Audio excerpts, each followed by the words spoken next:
ಎಲ್ಲರಿಗೂ ನಮಸ್ಕಾರ ರೀ. ಹೇಗದಿರಿ? ನಾನು ಶ್ವೇತಾ. ಜಗತ್ನ್ಯಾಗ ನಡೆದಿರೋ ಸುದ್ದಿನ ನಮ್ಮ ಉತ್ತರ ಕರ್ನಾಟಕ ಭಾಷೆದಾಗ ಹೇಳಲಿಕ್ ಬಂದಿನಿ. ಮಸ್ತ್ ಚಾ ಕುಡ್ಕೋತ ಖಡಕ್ ಮಿರ್ಚಿ ಮಂಡಕ್ಕಿ ನೋಡ್ರಿ. ಇವತ್ತು ಮುಂಜಾನೆ ಒಂದು ಸ್ಯಾಡ್ ನ್ಯೂಸ್ ಬಂತು ನೋಡ್ರಿ. ಮಹಾರಾಷ್ಟ್ರದ ರಾಜಕೀಯದಾಗ ದಾದಾ ಅಂತಾನೆ ಫೇಮಸ್ ಆಗಿದ್ದಂತ NCP ನಾಯಕ ಅಜಿತ್ ಪವಾರ್ ಅವರು ವಿಮಾನ ಕ್ರಾಶ್ ಆಗಿ ತೀರ್ ಹೋಗ್ಬಿಟ್ಟಾರ. ಈ ಜಿಲ್ಲಾ ಪಂಚಾಯತಿ ಎಲೆಕ್ಷನ್ ಇತ್ತು, ಅದರ ಸಲುವಾಗಿ ಪ್ರಚಾರಕ್ಕೆ ಹೊಂಟಿದ್ರು. ಅಜಿತ್ ಪವಾರ್ ಅವರು ಬಾರಾಮತಿ ಕಡೆ ಹೋಗ್ಲಿಕ್ಕತ್ತಿದ್ರು. ಅಷ್ಟೇ ಅಲ್ರಿ, ಅವ್ರ ಜೋಡಿ ಇಬ್ರು ಭದ್ರತಾ ಸಿಬ್ಬಂದಿ, ಇಬ್ರು ಪೈಲಟ್ಗಳು ಇದ್ರು.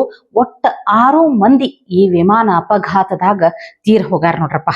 ಕೇಳಿ ಬಹಳ ಹಳಾಯ್ತು ನೋಡ್ರಿ. ಬಾರಾಮತಿದಾಗ ವಿಮಾನ ಲ್ಯಾಂಡಿಂಗ್ ಮಾಡೋ ಮುಂದ ಪೈಲಟ್ ನಿಯಂತ್ರಣ ತಪ್ಪಿ ವಿಮಾನ ರನ್ವೇ ಇಂದ ಬಾಜು ಹೋಗಿ ಬ್ಲಾಸ್ಟ್ ಆಗ್ಯದ ಅನ್ನೋದು ಸದ್ಯಕ್ಕ ಗೊತ್ತಾಗಿರೋದು ನೋಡ್ರಿ.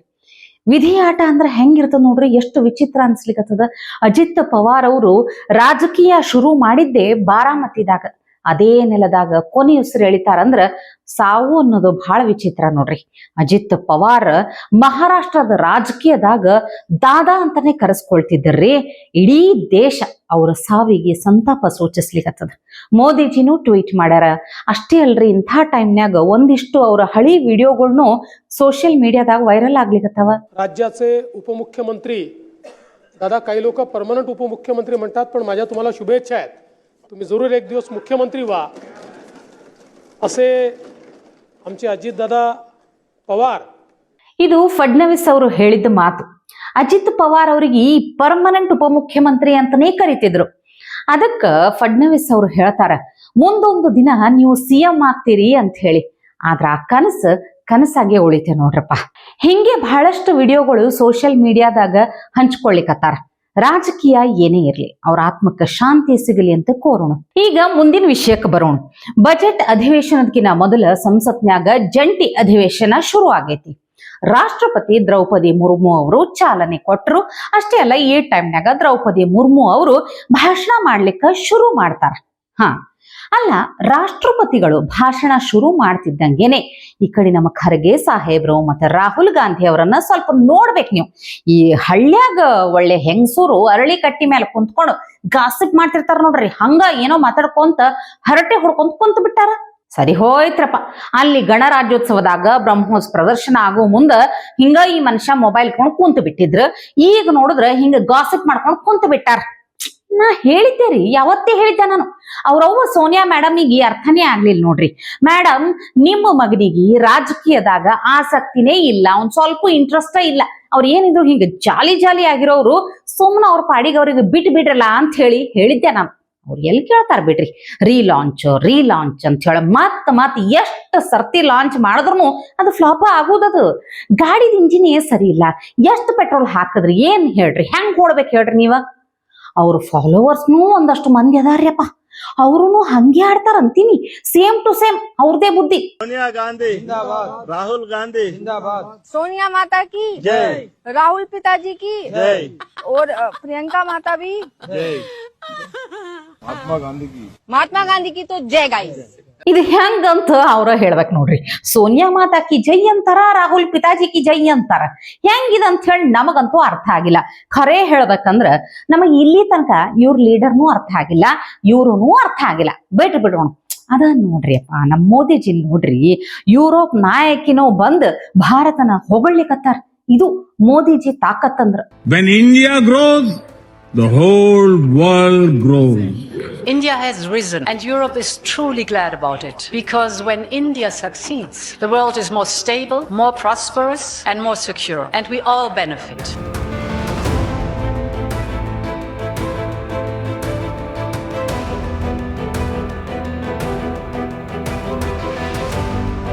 ಇಂಥ ನಾಯಕನನ್ನ ಸೋಲಿಸ್ಲಿಕ್ಕೆ ಆಗ್ತೈತೇನ್ರಿ ಆ ಮನುಷ್ಯಾಗ? ಓ ಭ್ರಮೆ. ನಮ್ಮ ಕರ್ನಾಟಕದಂತಹ ಸಮೃದ್ಧಿಯಾಗಿರುವಂತಹ ರಾಜ್ಯನ ಇವ್ರಿಗೆ ನಿಭಾಯಿಸ್ಲಿಕ್ಕೆ ಆಗಾಕತ್ತಿಲ್ಲ.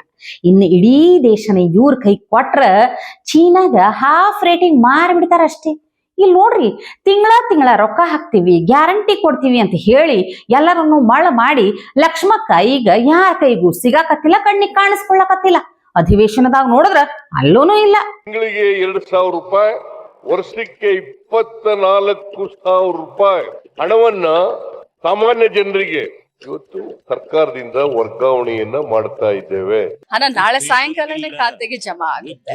ಹಣ ನಾಳೆ ಸಾಯಂಕಾಲನೇ ಖಾತೆಗೆ ಜಮಾ ಆಗುತ್ತೆ. ಛೆ ಇದ್ರಾಗ ಅವ್ರದ್ದು ಏನ್ ತಪ್ಪಿಲ್ಲ ಬಿಡ್ರಿ. ಅವ್ರು ಕರೆಕ್ಟ್ ಆಗಿ ಹೇಳ್ಯಾರ ನಾಳೆ ಹಾಕ್ತಿವಿ ಅಂತ.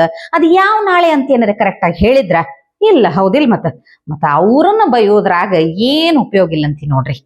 ಈ CM DCM ಸಾಹೇಬ್ರಿಗೆ ದಿನಾ ಮುಂಜಾನೆ ಆದ್ರ ಸಾಕು ಕುರ್ಚಿದೇ ಚಿಂತೆ ಆಗ್ಬಿಟ್ಟದ್ರಿ. ರಾತ್ರಿ ಕಾಂಗ್ರೆಸ್ ಹೈಕಮಾಂಡ್ ಬೇರೆ ಬೆಂಗಳೂರಿಗೆ ಬಂದು ಬಿಟ್ಟಾರ. ಏನೋ ದೊಡ್ಡ ಬೆಳವಣಿಗೆ ಆಗುವಂತ ಎಲ್ಲಾ ಲಕ್ಷಣಗಳು ಕಾಣ್ಲಿಕ್ಕತ್ತಾವ. ಇಲ್ಲಿ ಕಾರ್ಯಕ್ರಮದಾಗ ನೋಡಿದ್ರ ಸಿದ್ದರಾಮಯ್ಯನವರು ಭಾಷಣಕ್ಕಂತ ಹೇಳಿ ಬಂದ ನಿಂತ್ರ ಡಿಕೆ ಅಂತ ಅವ್ರ ಪಕ್ಷದ ಕಾರ್ಯಕರ್ತರು ಮಂದಿ ಎಲ್ಲ ಒದರ್ಲಿಕ್ಕೆ ಚಾಲು ಮಾಡ್ತಾರ. ಅದ್ರ ನಡುವ ಸುರ್ಜೇಲ ಅವರು DKಶಿ ಅವರಿಗೆ ಪೇಟ ಬೇರೆ ತೊಡಸ್ತಾರ.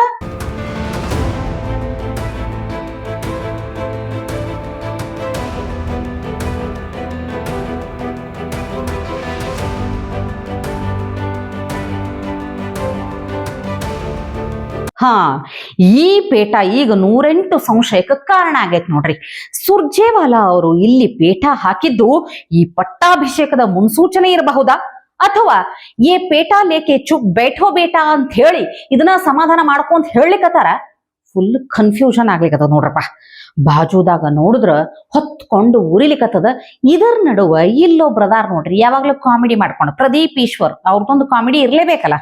ನನಗೊಂದು ಮಾತು ನೆನಪು ಬರುತ್ತೆ ಸಭಾಧ್ಯಕ್ಷರೇ, ಡಾಕ್ಟರ್ ಆಗಲು ಕೋರ್ಸ್ಗಳುಂಟಯ್ಯ, ಇಂಜಿನಿಯರ್ಗಳಾಗಲು ಕೋರ್ಸ್ಗಳುಂಟಯ್ಯ, ಟೀಚರ್ಗಳಾಗಲು ಕೋರ್ಸ್ಗಳುಂಟಯ್ಯ, ಬುದ್ಧ ಬಸವ ಸಿದ್ದರಾಮಯ್ಯ DK ಶಿವಕುಮಾರ್ ಆಗಲು ಯಾವ ಕೋರ್ಸ್ಗಳುಂಟಯ್ಯ, ನಿಮ್ಮೊಳಗಿರೋ ಫೋರ್ಸ್ ಬೇಕಯ್ಯ ಅಂತ ಹೇಳ್ತಾ ಈ ಅವಕಾಶಕ್ಕೆ ನಮ್ಮ ಸರ್ಕಾರಕ್ಕೆ, ತಮಗೆ, ಮುಖ್ಯಮಂತ್ರಿಗಳಿಗೆ, ವಿರೋಧ ಪಕ್ಷದ ನಾಯಕರಿಗೂ ಧನ್ಯವಾದ ಹೇಳ್ತೀನಿ ಸಭಾಧ್ಯಕ್ಷ. ಅಣ್ಣ ಅದು ವಿಧಾನಸಭಾ ಆಯ್ತಣ್ಣ, ನಿಮ್ಮ ಪಕ್ಷದ ಸಮಾವೇಶ ಅಲ್ಲಣ್ಣ.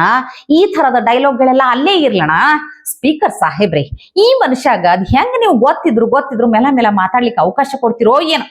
ಬಿಡ್ರಿ, ನಿಮಗೂ ಸೀರಿಯಸ್ ಮಾತು ಕೇಳಿ ಸ್ವಲ್ಪ ಎಂಟರ್ಟೈನ್ಮೆಂಟ್ ಬೇಕನ್ನಿಸ್ದಾಗ ಮಾತಾಡ್ಲಿಕ್ಕೆ ಹೇಳ್ತಿರೋ ಏನೋ. ಇವತ್ತಿಗೆ ಸುದ್ದಿ ಸಾಕಲ್ಲ, ನಾಳೆ ಇಂಥವೇ ಮತ್ತೊಂದಷ್ಟು ಸುದ್ದಿ ತರ್ತೀನಿ. ಚಹಾ ಇಟ್ಕೊಂಡು ಮಿರ್ಚಿ ಮಂಡಕ್ಕಿ ನೋಡ್ಲಿಕ್ಕೆ ಕಾಯ್ಕೊಂಡಿರ್ರಿ. ಟಿವಿ ವಿಕ್ರಮ, ದೇಶ ನಿಮ್ಮ ಕೈಯಲ್ಲಿ. ಈ ಕಾರ್ಯಕ್ರಮ ನಿಮಗೆ ಇಷ್ಟ ಆಗಿದ್ದಲ್ಲಿ ಲೈಕ್, ಶೇರ್ ಹಾಗೂ ಕಮೆಂಟ್ ಮಾಡಿ. ಟಿವಿ ವಿಕ್ರಮದ ಕಾರ್ಯಕ್ರಮಗಳನ್ನು ನಿರಂತರವಾಗಿ ವೀಕ್ಷಿಸಲು ಸಬ್ಸ್ಕ್ರೈಬ್ ಮಾಡಿ, ಬೆಲ್ ಐಕನ್ ಒತ್ತಿ.